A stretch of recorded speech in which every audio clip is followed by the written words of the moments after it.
আসবে তো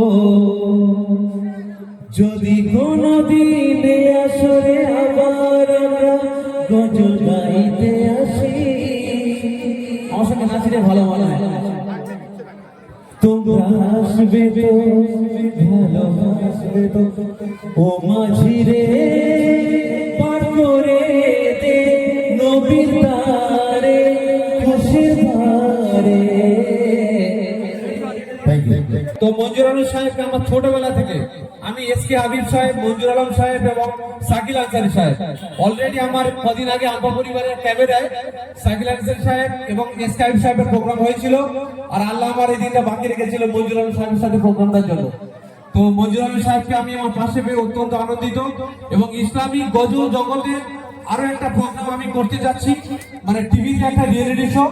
social organiser বড় বড় সোশ্যাল কাজ করে থাকে, যে কোনো কাজে লাগে খুঁজবেন পেয়ে যাবে আল্লাহর ইচ্ছায়। ওখানে এখানে আমি আনিয়েছি ওনাকে, এই এলাকার একটা ঢুকুন, ওখানকার মানুষ অনেক অসহায় আছে, দুস্থ মানুষ আছে। মেহেদি হাসান ভাই সবাই যোগাযোগ হতে বললো মজুদা ঢুকবো ইনশাল্লাহ, আমি এই এলাকাকে চমকাবো।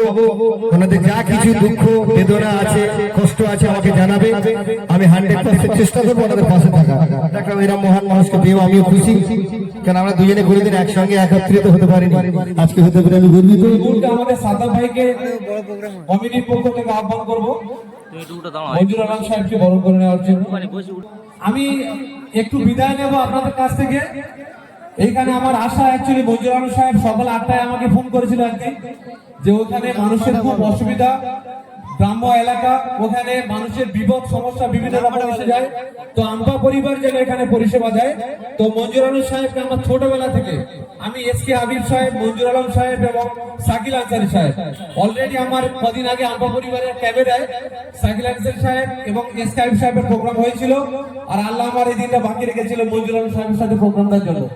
তো মঞ্জুর আলম সাহেবকে আমি আমার পাশে পেয়ে অত্যন্ত আনন্দিত এবং ইসলামী গজল জগতে আরো একটা প্রোগ্রাম আমি করতে যাচ্ছি, মানে টিভিতে একটা রিয়েলিটি শো। এমনি নাসির এবং জাফর ভাইকে একটু মঞ্চে আসার জন্য বলবো। তো আমি আজকে আপনাদের বলে দিলাম, আমাদের আম্পা পরিবারের মূল কাজ হচ্ছে মানুষের বিপদে সহযোগিতা করা। যখন যে যা বিপদ সমস্যায় পড়বেন, বকুলতলা নতুন হাটের উপরে আম্পা পরিবারের অফিস আছে, ওখানে জানাবেন। আপনাদের nursing home, hospital, BDO, panchayat, থানা, ব্যাংক, স্কুল, কলেজ সবকিছুতে আমরা সবাই সহযোগিতা করব ইনশাআল্লাহ। আর আমাদের ডি শহরাঘাট জেআইএস হসপিটাল, আল্লাহ জাহিদ সাহেব ভাইজানকে বলেছি, ভাইজানের শারীরিক অসুস্থতা আছে, সেটাও আমরা শহরাঘাট হসপিটালে ট্রিটমেন্টের ব্যবস্থা করবো। জাহিদের কথা বলছিলাম, আপনি জানেন। তো আমরা আমাদের ক্যাথ ল্যাব ওপেনিং হয়ে গেছে, হার্টের ডিপার্টমেন্টও আমরা খুলে গিয়েছি, স্বাস্থ্যসাথী কার্ড আছে, পশ্চিমবঙ্গ সরকারের স্বাস্থ্যসাথী কার্ড আছে। যার যা চিকিৎসা প্রবলেম হবে আপনারা আমাদের এগ্রেড হসপিটাল, ডি শহরাঘাট জেআইএস হসপিটালকে আপনারা জানাবেন, আমরা হেল্প করবো। আর নাসির ভাই, আমি সবার কাছ থেকে বিদায় নিচ্ছি, নাসির ভাই এবং জাফর ভাই, মঞ্জুর আলম সাহেব, সবাইকে জাস্ট আমি বিদায় নিচ্ছি। আপনারা বিপদ সমস্যায় আমাদের সাদ্দাম আছে, সাদ্দাম আমাদের আম্পা পরিবারের মেম্বার করা হলো, ওর হেল্পলাইন নাম্বারও দেওয়া থাকবে ডেসক্রিপশনে, আপনারা আম্পা পরিবার সার্চ করলে পাবেন। এই মুহূর্তে তোমরা আসবে তো যদি কোনদিন আসরে আবার আমরা গজল গাইতে আসি। আমার সঙ্গে নাচিলে ভালো মনে হয়।